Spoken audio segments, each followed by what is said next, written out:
pretty lively here. So, just past this wall is the desert, huh? Oh, wow. Paimon remembers hearing people call this the Wall of Samiel. It's made to block sandstorms from the outside.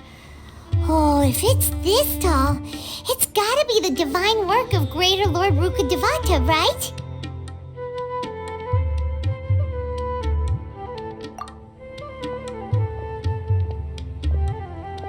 Enough gawking. Come on, follow me. Huh?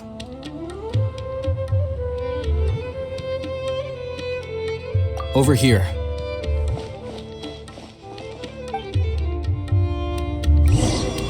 Oh, Hatham went that way! Let's hurry up and follow him. Wonder what he's up to.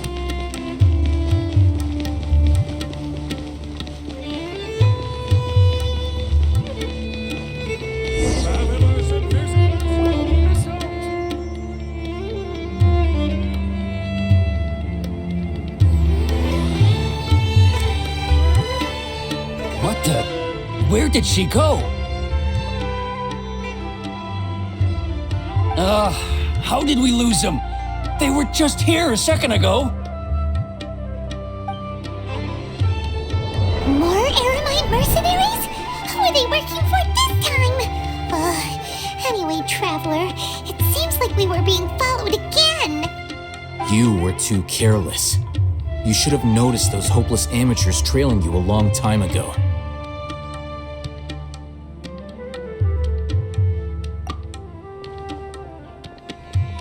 There's no need to thank me. I've never cared to keep track of personal favors. All I did was correct a mistake I happened to come across. It's a habit I developed at the academia. You really gave Paimon a scare, Al-Hatham. We never thought we'd run into you here. Last time we met at Port Ormos, didn't you say you were going back to the academia? Wait, don't tell Paimon that you're here to take us back on their orders. Oh, so you've already landed yourselves on the academia's hit list. I can't say that I didn't expect it. However, had I wished to turn you over to the academia, don't you think you'd already be the Eremites' honored guests by now? Oh, right. You do have a point. I have no interest in running errands for that project. As a scholar, I've always belonged to the camp that promotes researcher autonomy. And these days, you're more fascinating than anything the sages can offer. Not quite. To tell you the truth, I'm still investigating the divine knowledge capsule. Unfortunately, I've run into some difficulties. Everyone says the capsule originated in the desert and was eventually moved to Port Ormos. If I am to get to the bottom of this, I must understand how the capsule first came to be. Which brings me back to you and why you're so interesting. The leader of Ain al-Ahmar used the divine knowledge capsule right in front of you, and upon seeing him, your expression became perplexed and you were lost in thought for quite some time. To have that kind of reaction, I think you must have realized something. Are you interested at all in sharing what you've been hiding from me?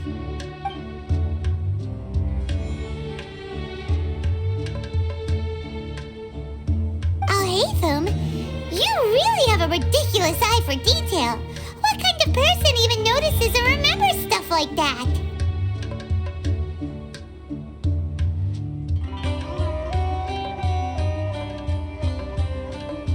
So that's your answer. Well, I do work for the academia after all. So considering that, it is indeed wise to keep your cards close to your chest. But that does prove you do have some undisclosed information about the divine knowledge capsule. Am I right?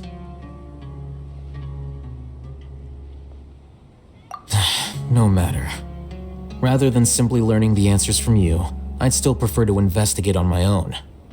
Speaking of, you two are also headed to the desert? That's right! We have the same plan as you! But we don't really have any concrete goals at the moment. Then I'd suggest starting with Aru Village. It's the largest settlement in the desert, so it'll probably have more resources and intel than anywhere else. Well, would you like to head there together? to travel with someone you know. Let's go!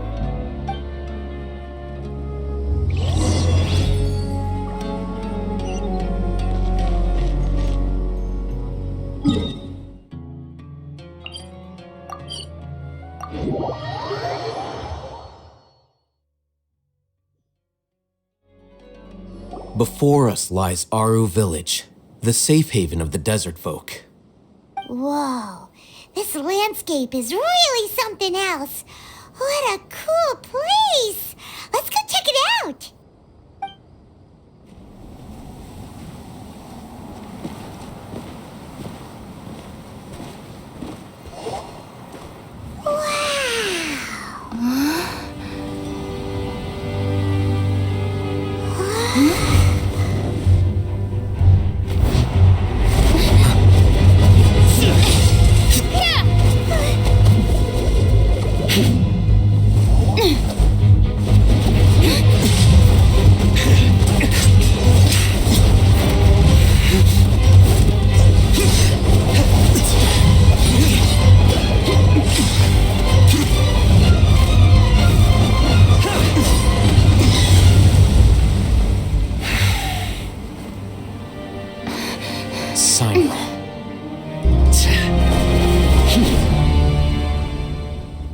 Unless my memory fails me, we have barely spoken 2 words to each other before now at the Academia. Would you care to enlighten me as to when and how I invited the General Mahamatra's wrath? Oh, Hatham. Do not think you can escape my judgment just because you managed to escape my attack. Judgment? So that's how you'd characterize your actions here, is it? Or would elimination perhaps be a more accurate description? Had I used my full strength, not even this traveler would have been able to stop me. Though styled like an assassination, I sought only to ensure that my target would be unable to flee or resist. Standard practice for the Matra, as well you know. Seemed to me more like your own personal touch. Who is that, Al-Haytham? Did you call him General Mahamatra? Yes. General Mahamatra Sino, head of all the Matra at the Academia. He's a formidable hunter, and the ultimate nightmare for any who have committed academic crimes. You seem to have placed a lot of trust in Al-Haytham, to the point of blocking an attack for him. If I were you, I'd never choose to side with him. I wouldn't believe a single word that comes out of his mouth. I have been pursuing this scribe for a long time. I urge you, stand back and do not seek to defend him any longer. Otherwise, there will be consequences.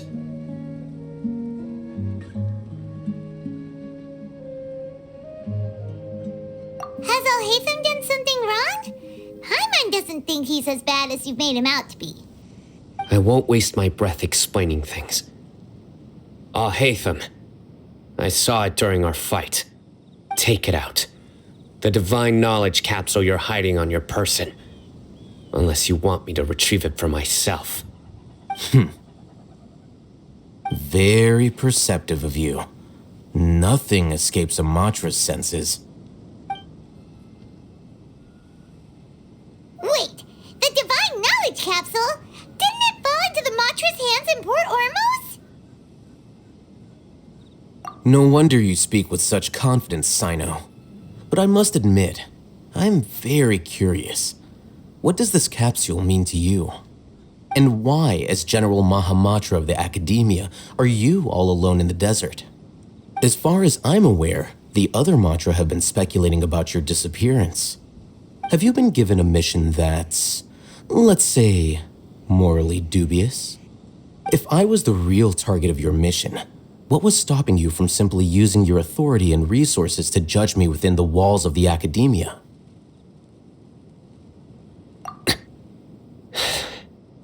I should have known you'd be difficult to deal with. You two? Ugh! What you would do, Traveler? Paimon feels like we can't trust either of them! Ahem. Well, look at you two, acting all tough and self-righteous over there. Wait, Dia?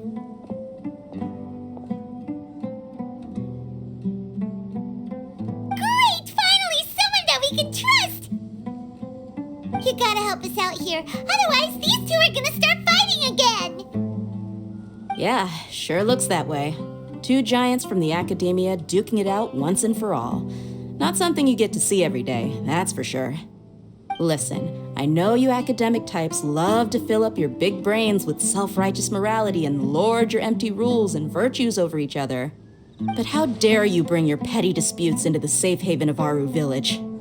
It seems like someone's gonna have to beat some sense into your thick skulls until you finally learn to respect these grounds.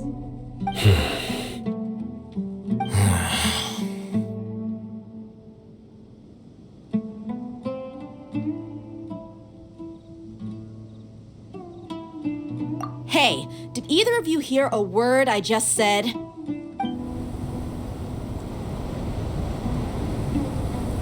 Whoa, what's going on? The wind's so strong. Is this a sandstorm? Paimon's gonna get blown away. Another sandstorm? What's up with these recently? Hey! All of you, over here, quickly! We have to take cover! Someone's calling for us! Oh, this wind is too strong! Let's get over there! That sounded like Candace. Come on, you two. Jeez, are all of you academia folks such hard work? Move it! All right, stop yelling.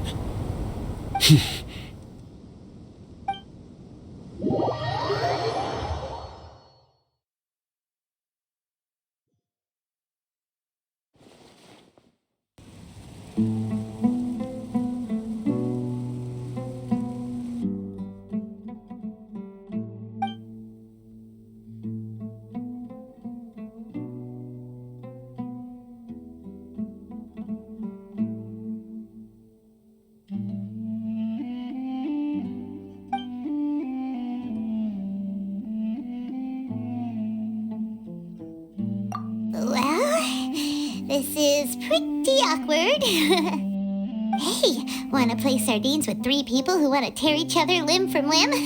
Sure, why not? Sounds fun. The air is so thick and heavy. Paimon can hardly keep floating anymore. My sincere apologies, everyone. This is the home of our village chief. I will have to ask you to make do with this small room until the sandstorm dies down. Please, let me introduce myself. I am Candace, protector of Aru Village. Our savior has come at last! Nice to meet you, Candace. The name's Paimon. Thank you so much for helping us.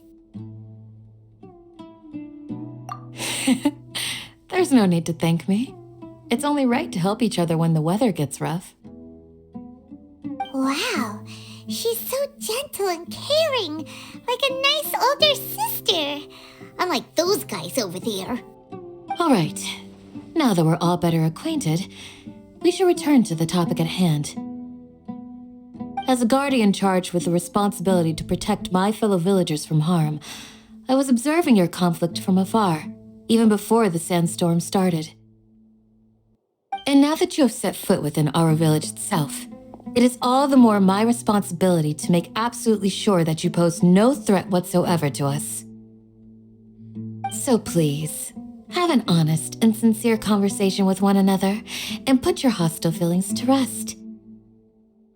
If anyone dares to start anything again while they are under this roof, I will not hesitate to send them out for some quality time with the creatures of the sandstorm. Oh, on second thought, Paimon may have misjudged Candace's character. And that goes for you too, Miss Dia. Do I make myself clear? All right, we got it, Candace. That's what I like to hear. So, which of you will begin?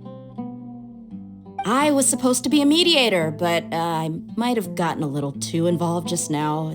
Anyway, one of those two should probably start talking. Wait, that was you trying to be a mediator? I have nothing to hide, so there's no shame in explaining myself. While All Hatham wasn't wrong about the other Matra not knowing my whereabouts, it's not because I've been assigned a morally dubious mission. Rather, I've chosen to exile myself. Huh? Exile yourself? A little while ago, I discovered that there was data missing in the Academia's project planning and development files.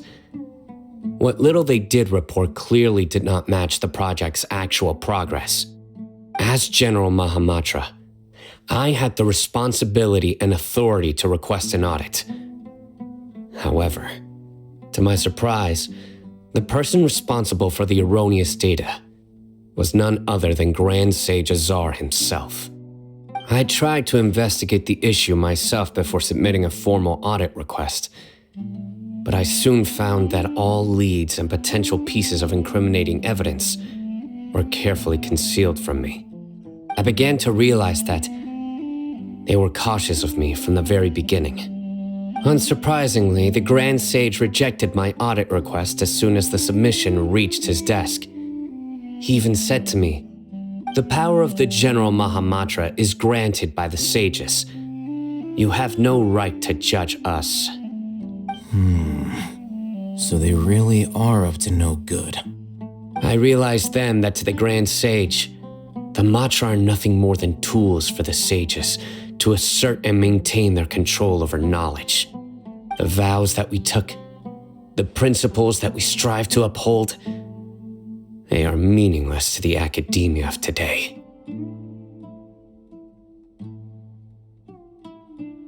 I believed it would be wise to flee the academia before the sages had a chance to take action against me. This way, they can no longer see nor predict my actions. I will never give up on this investigation. There's no need for someone else to give me power or authority. Once I find the truth, I will administer judgment by my own name. Sino seems to have the same goal as us. We're all investigating the sages. Plus, now that he's no longer the General Mahamatra, he somehow feels a lot less scary. Well, Sino, if that's your story, then why did you see Al-Haytham as a target? When I was investigating the matter in the academia, I overheard a conversation between Al-Haytham and a sage. The sages asked you to investigate a blonde-haired traveler. Do you dispute this, Al-Haytham? What? Like many parts of the project, this assignment was undocumented. Now throw in your suspicious behavior with the divine knowledge capsule, and I think we deserve an explanation.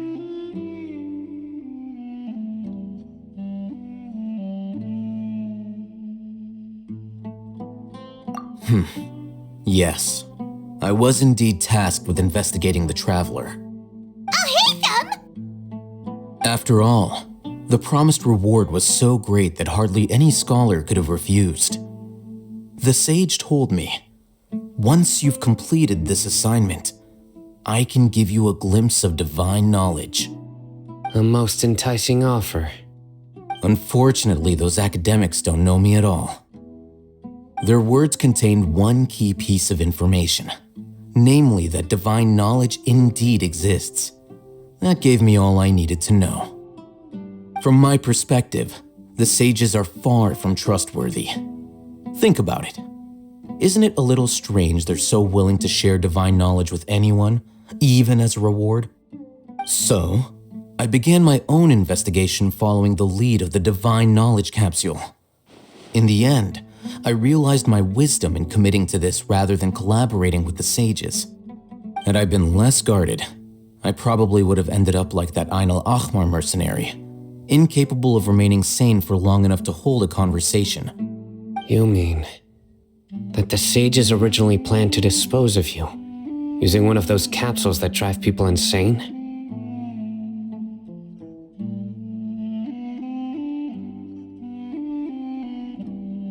I'd already given up on the assignment by then. I only told the academia I was waiting in Port Ormos for you to appear so they wouldn't suspect anything. So it came as quite a surprise when I encountered my erstwhile target while investigating the divine knowledge capsule. Criminals do love to talk about coincidences. Even though I ran into the Traveler by chance, I had no intention of providing assistance to the Academia. Also, you should remember, you were the ones who decided to follow me and strike up a conversation after I left that tavern.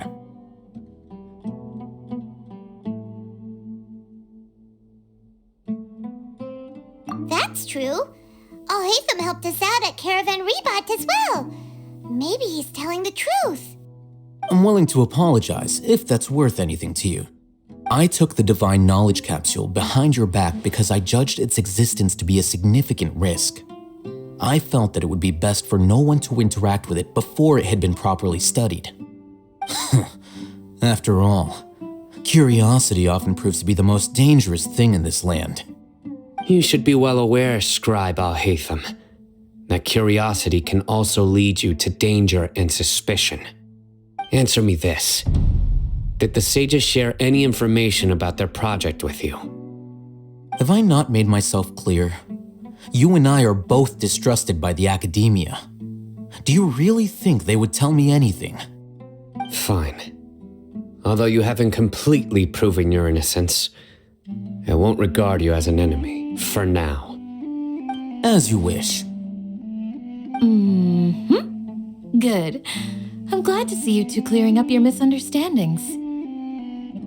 And now you, Dia. I believe it's your turn. Oh, sorry. Whatever the boys were talking about must have been so boring that I spaced out. My situation is pretty straightforward. My employer, Dunyarzad of the Homayani family, is friends with the Traveler and is currently recovering from her illness at home. I had nothing going on, so I decided to return to our village for a visit. I was actually looking forward to a pretty exciting time getting back together with everyone here. But then I saw these two random guys in the middle of a pointless argument. It ticked me off, and things went downhill from there. Is that all? Well, I will admit that definitely sounds like your style. In that case, welcome back, Dia. That's more like it. I missed you all so much, Candace.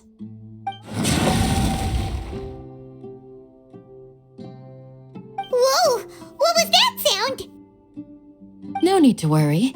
Now that you're no longer at each other's throats, please make yourselves at home. I'll take a quick trip outside to clear out some of those creatures in the sandstorm. Creatures? In the sandstorm? Are you sure you don't want some backup? Fighting in a sandstorm is not for the faint-hearted. Anyone without extensive training in these conditions is at a disadvantage. You needn't worry. Yeah, just leave him to Candace. Don't worry, she's as tough as they come.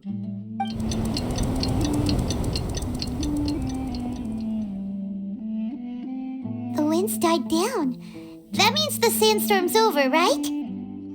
Candace still isn't back yet, though. Is she alright? Maybe we should go out and check on her. When you put it that way, even I'm starting to feel a little worried. All right, let's go. We've been here long enough, and the boys are as chatty as the floor.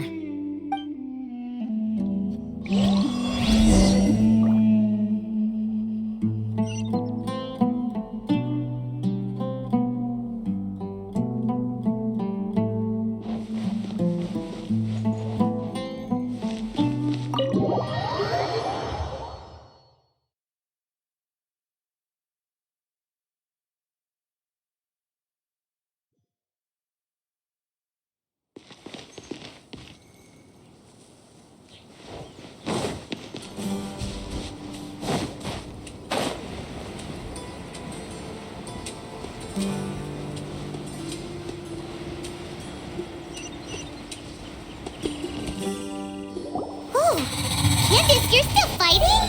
You've been out here dealing with these creatures the entire time? Yes. They just keep coming in waves. I've lost count of how many I've defeated. Before I realized it, even the sandstorm had stopped. Here comes another wave! Leave this round to us. I got interrupted earlier, but now I have something to take my anger out on. It's been quite a while since I've seen the Flame Mane in action. I'll leave these to you then. I'll be sure to put on a good show. Let's go!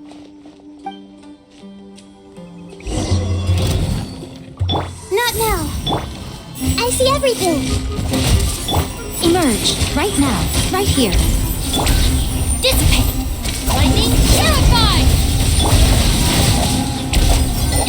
My guiding star. This may hurt a little. Here comes another wave. When are they ever gonna let up? The night is cold. Come on now. Right now. Show them. Stand with me.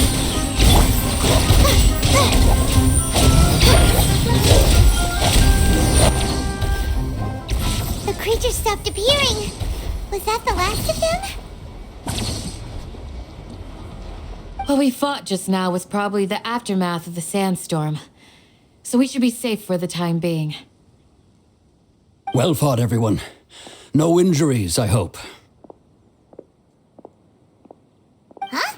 Who are you? Ah, my apologies. I haven't had a chance to greet you yet. I had my hands full taking care of the village's elderly and children. I am the chief of Aru village. Everyone usually calls me Uncle Anpu. Sir, I am also originally from the desert, but I have not been back for some time now. May I ask if such sandstorms are common? I can't say they've always been common, but recently the storms have become increasingly severe and frequent. Besides sandstorms, we also occasionally get earthquakes. According to an investigator who stayed in the village a while ago, these unusual natural phenomena are related to the withering of Irminsul. Another effect of Irminsul's withering. So, Irminsul's withering causes withering zones in the forest, and sandstorms and earthquakes here in the desert? Everything in the natural world is inextricably connected to Irminsul. These regional symptoms can indeed be a reflection of Irminsul's present state. Everyone in Aru village needs to take good care of themselves. Speaking of which, why haven't I seen a single village keeper since I got here? Village keeper? Who are they? Village guards like Candace? Does your curiosity know no bounds? Village Keeper is how Aru village refers to mad scholars exiled here by the academia. Most of them are scholars who lost their sanity after a period of training in the Avidia forest. The academia believes that their crazed mutterings may have a negative effect on the psyches of other scholars. So, they're forcibly exiled to the desert. Though if you ask me, it's all a boatload of nonsense.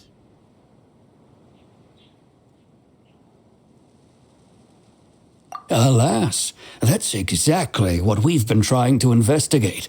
One by one, the village keepers have been mysteriously disappearing without a trace. But no one in the village has ever seen them leave. If you're planning to stay around the village for the next few days, I'd appreciate it if you could keep an eye out for them. I've had encounters with those people in the past. I'll see what I can do to help. The Matra are the ones responsible for their exile. Now that you're no longer with them, are you trying to alleviate your guilt and atone for your past sins? I'm fascinated by how you think. Mock me if you will, but if you are guilty, I will eliminate you, regardless of my position or identity. Oh, you're the former General Mahamatra. You must be an expert in these kinds of investigations. Thank you for your help.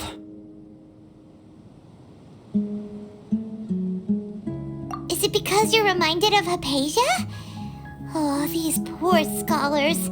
First they lose their sanity, now this! We need to help get them back home, safe and sound. But, is it really a good idea to tag along with Sino? You seem like you really don't trust him.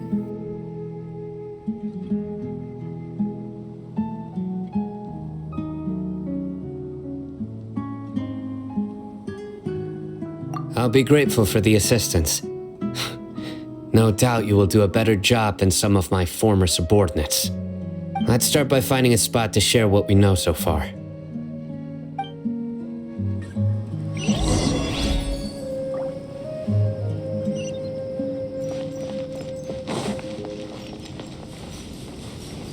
Our bond is strong.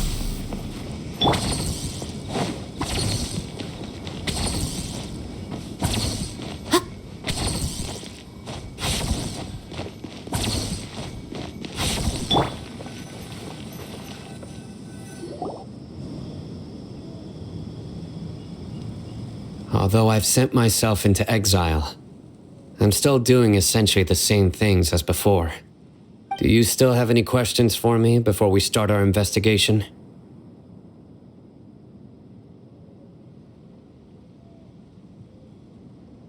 One of my former subordinates told me that this title has its origins in a strange incident. The academia has long exiled mad scholars to Aru village. A mysterious phenomenon exists here. When mad scholars first arrive, they are as incoherent and deranged as before. But after spending some time here, they invariably begin to calm down. Initially, the people of Aru village greatly resented having to take in the mad scholars. But a strange incident one night changed that. Aru village was struck by the strongest earthquake in living memory. Seeing buildings on the verge of collapse all around him, the then chief of the village was preparing to take everyone to safety. Suddenly, he noticed a mad scholar crouching in a corner, caressing the ground with his hands. A soft, green light radiated from him, like a divine glow against the backdrop of night. Despite the powerful tremors that ripped through the ground that night, all the houses remained upright, almost as if they had grown roots reaching deep into the ground. In the end, not a single building collapsed, and no one was hurt. After that, the people of Aru village treated the mad scholars with greater kindness, and began to refer to them as the village keepers. A soft green light? A mad scholar protecting Aru village? What do you make of it, traveler?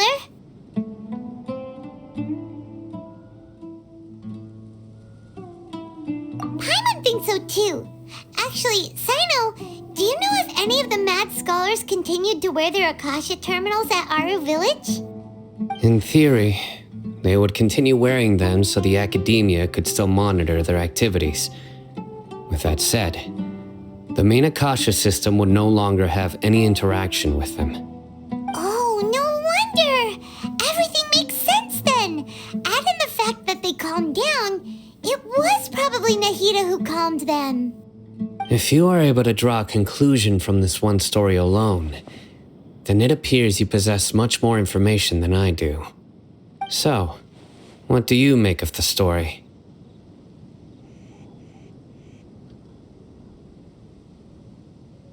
Really?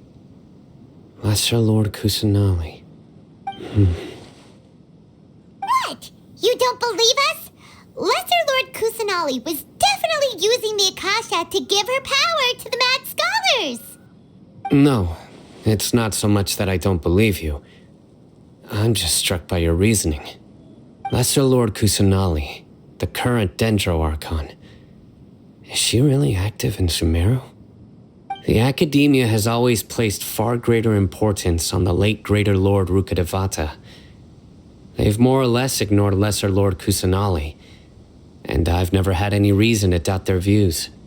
In addition, I've never heard any stories about Lesser Lord Kusanali and her deeds. To me, she might as well have been a god that never existed.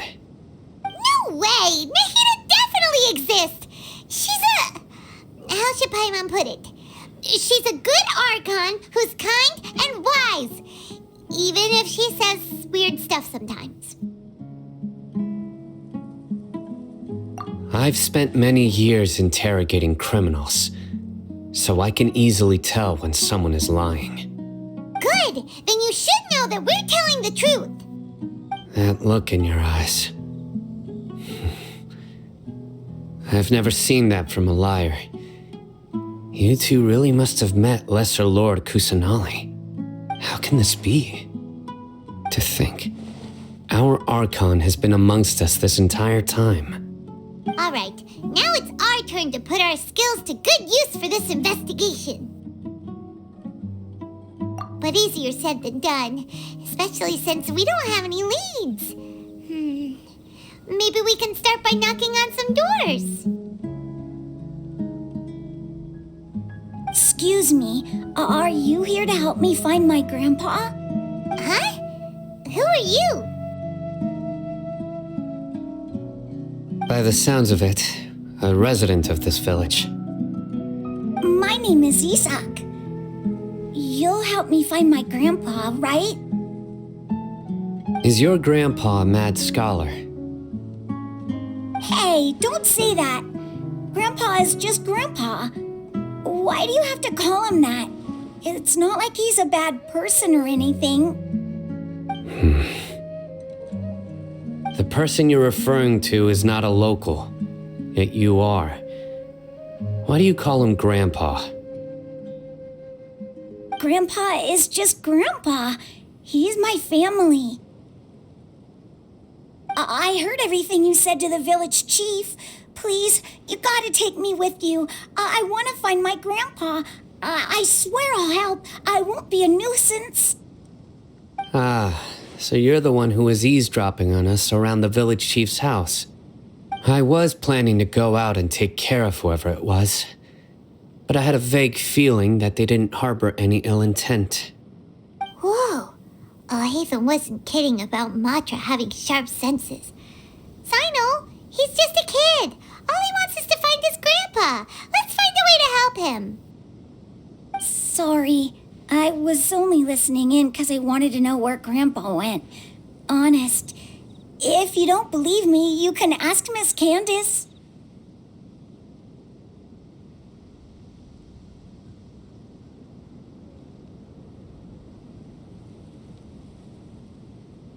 All right. But first, let's confirm the facts with Candace.